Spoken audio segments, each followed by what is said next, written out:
we are looking at how to pronounce this name, as well as how to say more interesting and sometimes confusing names from fashion, design and luxury brand names, so make sure to stay tuned and consider subscribing. He is an American shoe designer, entrepreneur and founder of the shoe company named after him.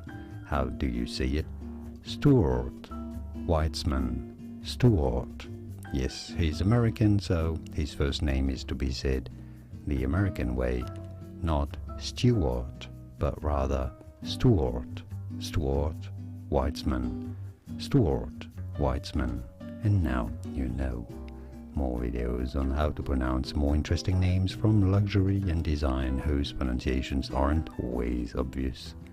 I'm sure you don't necessarily know how to pronounce those perfectly. You will after watching those. I'll see you there to learn more. Thanks for watching.